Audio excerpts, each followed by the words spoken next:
you'd never say, hey, this is what should happen. Your dad shouldn't be in your life. Let's go ahead and write in that your mom's going to pass away. And then you're going to have 4 new little siblings, and then your aunt and uncle are going to be your adopted mom and dad. Now, nobody would write that story, but the good news is about my story and about your story is that you don't get to write it. God wrote that story, and he only writes good stories. Welcome to First Things First, episode 1. I'm your host. My name is Grant Todd, and I'm so excited to sit down and talk with y'all. If you don't know yet, we're here to make what's most important to God, most approachable to you. It's what I'm so passionate about. I feel so indebted to what God's shown me in my life and the testimony and the track that he's given to me. And so I'm excited. Before we get into the next episodes and all these different topics that we're so excited to talk about, I just want to introduce myself. Before I do that, I actually have we'll call her an eye in the sky, my incredible, beautiful wife, Taylor. You're going to hear her, but you won't see her. Tay, you want to say hey? Hey, y'all. Taylor is behind the scenes, and we don't have a camera on her. It's not because she's not allowed. I feel like someone's going to be like, you won't let her on there. That's not what this is at all.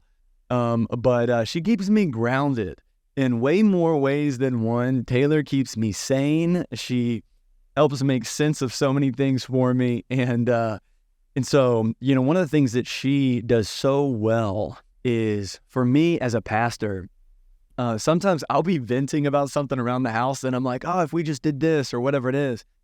And Taylor will say, well, most people don't think like that. And I get frustrated because I have a hard time sometimes thinking, seeing outside of my own perspective if I'm not careful. And so Taylor keeps me so grounded in that. And so she'll sometimes be asking questions that she is assuming that y'all are probably thinking. Or I may just be asking them for myself. Yeah, that's cool too. That's totally cool. Because this is what's so important. Also, I wrote down a bunch of facts, like just some interesting things, and so I've got some different topics. Taylor doesn't know what I wrote down, even though she knows these about me, of course. And so I want to kind of get to know you, and I want you to get to know me a little bit. One thing that'll be fun too, as we're getting to know y'all, put it in the comments or shoot us a message, send me a DM, wherever you're watching this from. Where are you from? I know God's been so good over the last few months. We've been trying to step out in obedience and sharing his truth, and y'all have stepped out in encouragement and support. So thank you. And we ask that you keep on. If this is an encouragement to you, share it. If there's somebody that's watching this right now and you're going, man, this is helpful. Right now I've just introduced myself and my wife. But if you're watching and you're encouraged and you know somebody else that wants to put first things first, send it to them, show us some support, do a review, whatever it is that you do to support people. But I love it. Now I really want them to get to know who you are. And so who's the person behind First Things First? Person behind. Technically, the person behind is Taylor here. But, one thing I wanted to share is that I am a pastor. I've been a pastor for about 7 years now. I'm a high school ministry pastor at a church in San Diego. Sometimes it's so funny. I'll share that I'm a pastor at a church in San Diego, and people ask, "Do you guys live in San Diego?" So, fun fact: not only do we serve at a church in San Diego, but yes, we live here. It's part of the job. Yeah, I'm a high school ministry pastor here. God's blessed it so much. I was just looking at it the other day. Man, in the last year, we have had 500 plus high school kids sign up for small groups in this ministry. And God is so good. Would you pray for them? Would you pray that God would show himself to them, that he'd make himself known, that they would be disciples of his, and that they would shine his light? Fun fact, reminder, Jesus didn't say, remember, tell people that I'm the light of the world. He said, you are the light of the world. That's something I'm so passionate about. I hate it when people don't realize it. I hate it when people aren't encouraged that they have a light that they can shine and that God's got them set apart from it. And so that's something that I just feel is so important to me. And part of the way that God designed me is I just think it's so important to let people know God designed us to be the light of the world. Okay, so before you were a high school pastor, though, what was going on? Because this is some important stuff. Well, let's see. Here's another fun fact I got is I was adopted. I know. Even there are some people that are close to me that may not know that I was adopted. I think that would be incredible if a close friend of mine was watching this and they were like, bro, you were adopted. I had no idea. But yeah, another fun fact about me is I was adopted, and that's a huge piece of my life that God used in such an incredible way. I grew up in Southern Virginia, was raised by my mom all by herself, and dad wasn't in my life. And so when my mom was getting really sick, I had an aunt and uncle and 4 little cousins, and we can talk a little bit about them. Hopefully I want to have everybody on at some point, but my aunt and uncle and 4 little cousins adopted me and my older brother Blake when I was going into my senior year, my junior year of high school, and Blake was going into his senior year of high school, and my mom passed away, and my aunt and uncle, we lovingly call them Princess and Uncle D. My aunt, when her friends first heard her kids calling her Princess, they're like, "Do you make them call you Princess?" And she's like, "No, I just can't get them to stop." And so when she was our aunt, what we called her was Princess, and now it just stuck. So we can't help ourselves. But here's what happened with them. Growing up, I grew up in the Bible Belt, Southern Virginia. We went to church sometimes, but not a whole lot. So I get adopted by my aunt and uncle, and their thing was, we go to church in this house. This is what we do. And so I was a kid, maybe this is an encouragement to somebody out there. I was a kid who was forced to go to church. I didn't have any choice. I talk to parents sometimes now, they're, trying to figure out how do I get my kids to go to church? Because I don't want to force them to go. My encouragement to them is force them to go. It's so helpful for a kid when there is an adult in their life to just make the decision for them that's most important. I am who I am today because people who loved me did what I didn't want, which is they made me go to church. They made me do a lot of things that were good for me, but Princess and Uncle D, I love y'all for making me go to church.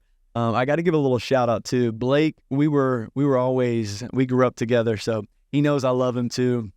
And we've been through everything together, but also want to give a shout out to my little siblings, Dave, Brad, Grace Ann, and Zandy. When I got adopted, when our houses, our house meshed like that, they had to give up a lot of stuff too. Me and, it was expensive to take on 2 new teenagers. And so that's kind of the house that we grew up in. I mean, you would never write the story. You would never recommend it for anybody. You'd never say, hey, this is what should happen. Your dad shouldn't be in your life. Let's go ahead and write in that your mom's going to pass away. And then you're going to have 4 new little siblings, and then your aunt and uncle are going to be your adopted mom and dad. Now, nobody would write that story, but the good news is about my story and about your story is that you don't get to write it.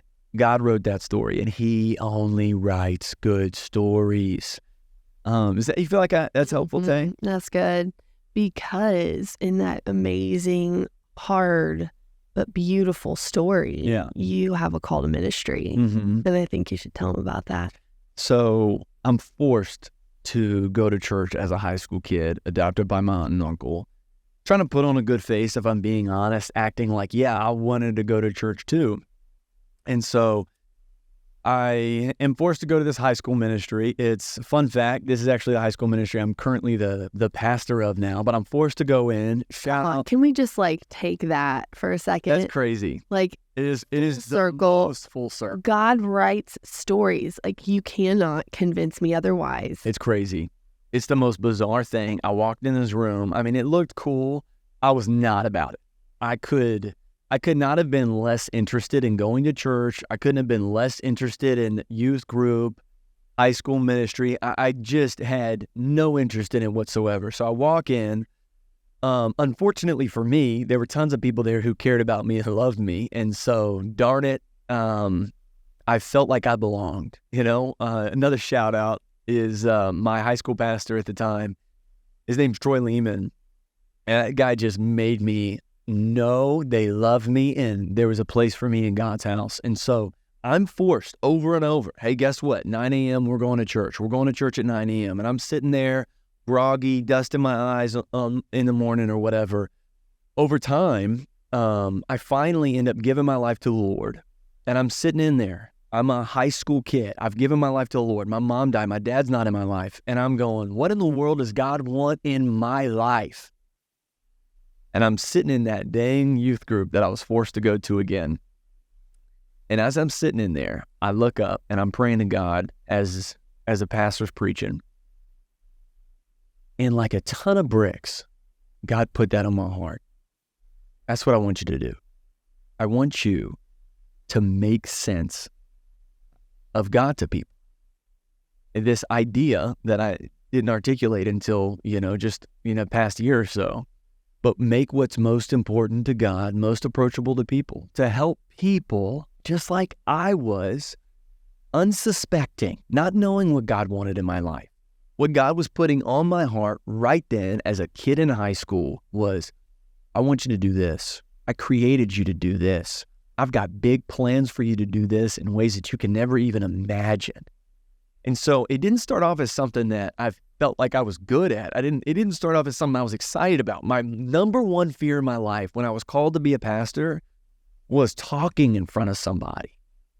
That was my number one fear. And now that's what you do all the time. Now that is arguably what I do professionally. And well, I don't know just saying arguably. Arguably professionally.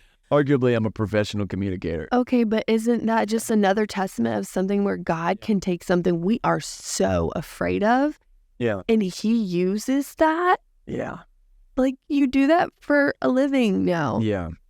Every day. It's crazy. It's so wild. But that's the thing. And so, I know I said I'm trying to let you get to know me a little bit, but I'm also a pastor, so I got to think about you. I'm sorry. I can't help myself. That's why we're doing this. We're doing this for the Lord, and we're doing this to help anybody. I don't care if we got one person that tunes into this or it's helpful for. I just want you to know this. It doesn't matter whether you see the will of God or whether it makes sense for you. Whether God is the first thing in your life or you can't even think of the number on the lineup that he would be. What you need to know is God's knocking on the door of your heart. And he has such good things planned for your life. He loves you. And he wants you to know him. He wants you to know how good it is to live in a relationship with him. I can't remember what I was reading the other day, what passage it was. I think it was in Exodus. I don't want to spend too much time trying to find it. But how does it go? I might know. I've been up. You've been up in Exodus? Yeah, I'm doing that 1 year Bible reading plan. Yep, it was in Exodus, and God said, I'm doing this to Pharaoh that you would know I am God. What's interesting though is he wasn't doing so many of the things. God doesn't do anything proving to himself that he's God. He's not egotistical. He doesn't have to prove to himself that he's God. But he's willing to do good things in your life to prove to you that he's God. And so my challenge to you in that, if you're okay with me sending a challenge your way on episode 1, my challenge to you would be to search for the good that God's got for you, because he's constantly showing his goodness to you. And in Romans 1, he says that he's put evidence in all of creation of his existence. He's put evidence in what he surrounded you with in your life of his goodness and his existence. And so he's constantly knocking on the door of your heart, wanting to be known by you. Not that you would just say, hey, open the door. I know that you exist. I believe that you're real. What James says is that even demons believe that God is real. But what he wants you to do is invite him in. Just like I was a high school kid who didn't know that there was a God who loved me and had a good plan for me. I didn't know it at the time, but what God showed me since is what he wants of my life is my life. He wants a relationship with me. He wants to know me. and he wants me to know him. What you think, Tay? That's good. That's good. That'll preach. Hey, it will. We're excited to get to know y'all. You know, I know on the front end, we were asking where you're tuning in from, whatever it is. So let us know where you're tuning in from. And also, if anything here has been an encouragement to you, share it, send it out, let people know this is the movement. We're putting first things first, and we're going to start today. I'm fired up about it. We look forward to seeing you soon. Yeah. Well, what are some of the best ways that they can connect with you? Like on Instagram? They can follow you on Instagram if they're not already. Good call. You're going to start doing Monday morning Bible studies, the first day of the week Bible studies. Yep. We're going to do, we're not going to do this every day because I don't want my quiet time with God to exclusively be, hey, we're inviting everybody else into it. But that's a good move. Yeah. Monday mornings, 6:30 in the morning. That's Pacific Standard Time. I don't know where you are, but for some of y'all it'll be early. For some of y'all it'll be late. But for all of y'all, we're putting first things first. If you want to tune into that, it's going to be on my Instagram. It's _Grant_Todd. Check us out. Look out for it. 6:30 on Monday mornings. Just so you know, we need to put first things first every day. But we're going to start it reading the Bible together, and I'm going to be live on that. So I want to hear y'all's thoughts. I want to get what stands out to God's word about you, and any questions y'all have. It'll be a ton of fun. Yes. And if they have any questions, particularly for the podcast, of what they want to hear and what they want us to dive into, because that's what this is for. It's not, we don't just want to hear ourselves talking. Yeah. Not here just to get some chip off my shoulder. My goal is not just going to be sharing all my notes. I mean, I got notes and notes and notes of our next episodes to come and all that stuff. And so I've got things that I'm excited to share, but I'm not interested in only sharing, to things that I think are important or helpful or whatever it is. We want to help you. We're here to serve you. We're here to make what's most important to God, most approachable to you. And one of the ways that we can do that is by you letting us know what areas of your life would be more helpful, what areas of your life, what context, what examples, anything like that you feel like would be helpful. Yep, I love it. Just send us a DM to _Grant_Todd, and we can, next podcast, we'll cover it. That's it. I love it. We're here for it. Well, it's been real. It's been fun. And we'll see you soon.